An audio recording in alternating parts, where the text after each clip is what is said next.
State workers, both current and former, say workplace harassment is rampant. This despite a policy in place to protect employees. The number of workplace harassment claims among state employees doubled from 2017 to 2018. A state lawmaker is calling for a review.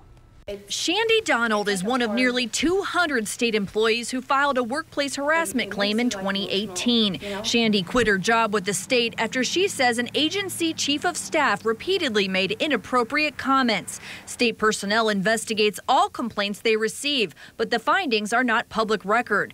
Shandy's alleged harasser kept his job for 11 months after her complaint until he retired. It's very disappointing. Representative Mara Candelaria Reardon saw Shandy's story.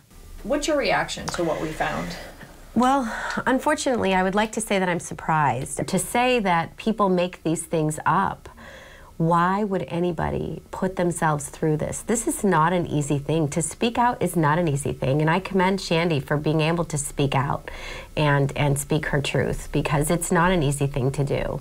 Reardon accused Attorney General Curtis Hill of sexual harassment. He denied the allegations. Reardon filed House Bill 1573, which creates an oversight commission which may remove certain elected officials for engaging in sexual misconduct. The bill is awaiting a hearing. We have to continue to hold people accountable, and what we really want is systemic change, and that doesn't occur if we can't even hold people responsible at the top.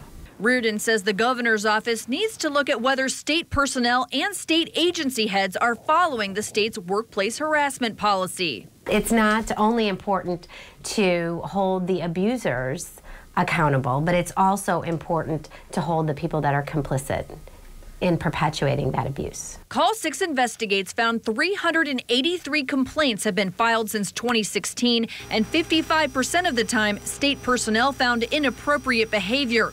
Representative Reardon says state government should be leading the way on this important issue. When you have the public trust, that you should be held to a higher standard.